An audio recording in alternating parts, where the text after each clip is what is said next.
Food on a stick. My favorite. It's efficient, it's primal, and at least one hand free for a glass of bourbon. Today on Poor Choices, we're making juicy charred chicken kebabs and a garlic spread so potent it's basically a restraining order for vampires.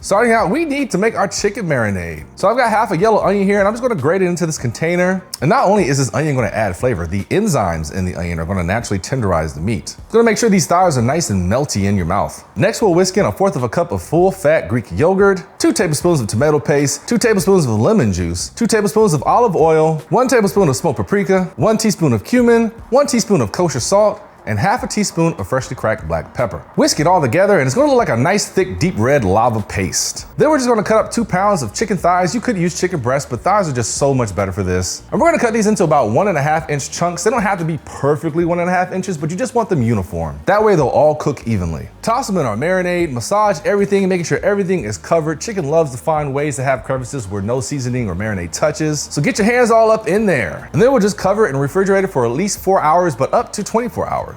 Next up, our garlic spread. So we're gonna take 1 head of garlic and we're gonna peel all of it. You could buy the pre-peeled garlic, just make sure it's really fresh.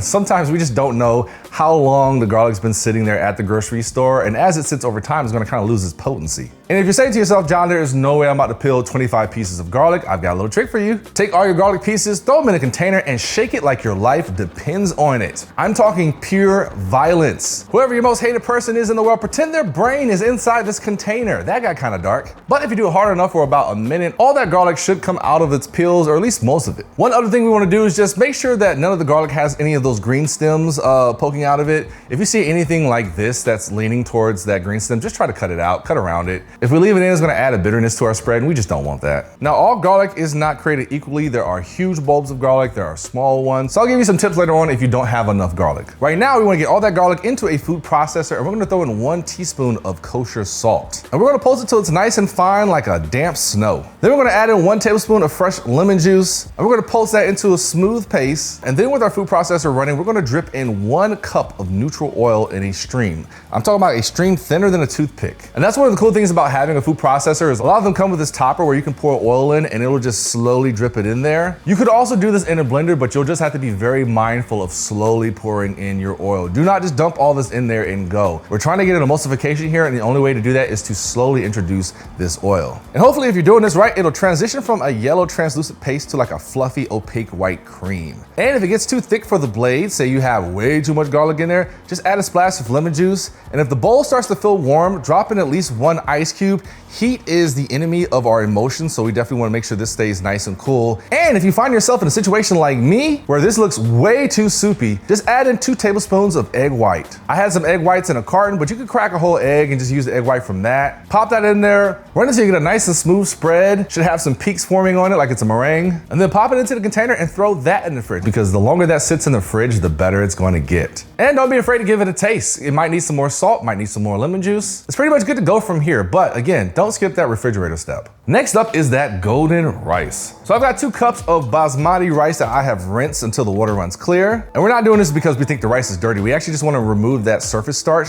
and that's going to help keep the rice from becoming just a sticky block. Then we're going to melt 2 tablespoons of ghee in a pot over medium heat, and we're going to add that rice in and stir for about 3 to 5 minutes. And we want to stir it long enough to where we get that smell of toasted popcorn. And the rice is going to turn from translucent to like a solid chalky white, and that lets us know we're in a good place. Next, we're going to bloom our spices. So we're going to add 1 teaspoon of turmeric, 1/4 teaspoon of ground cardamom, I hope I said that correctly, and 1 cinnamon stick. Listen, half the things I cook with, I don't know how to pronounce, I just know they taste good. And we just want to toast this for 60 seconds, and that heat is going to bloom the oils and the spices, pretty much making them like 10 times more fragrant than just boiling them. After that 60 seconds is up, we're going to add 3.5 cups of chicken bone broth and 1 teaspoon of salt. And we're going to bring this to a hard boil. I'm talking the hardest boil you can. And then we're going to drop it to the lowest possible heat. Cover it tightly, and we're not going to open this for at least 18 minutes. After the time has passed, we're going to turn off the heat and let it rest, cover it still for about 10 minutes. And the reason for that is because the residual steam is going to finish the center of the grains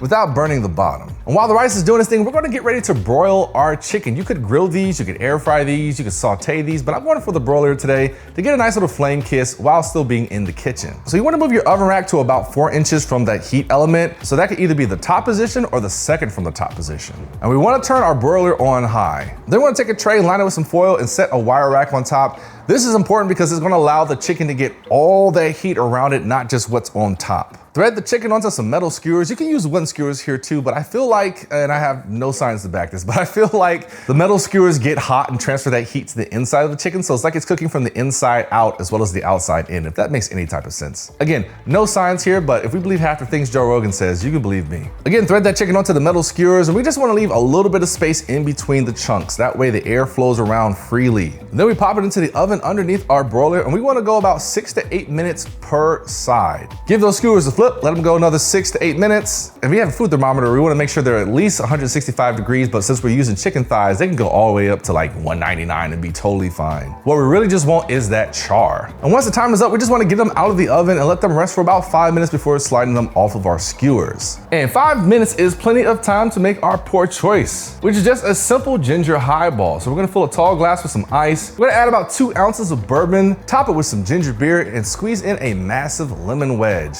And that ginger and carbonation are gonna kind of scrub the heavy garlic taste off of your palate, and it's gonna make every bite feel brand new.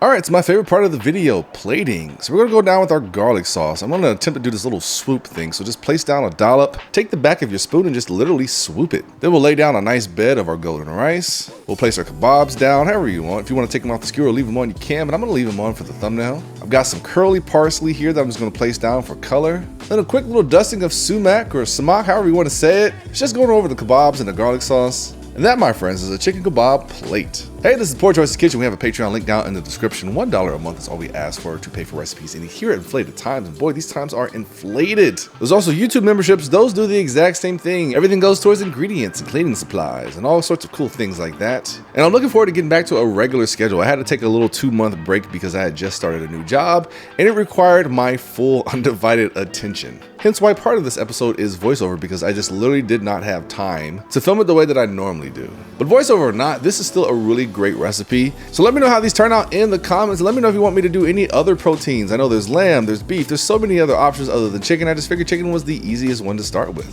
So until next time, peace.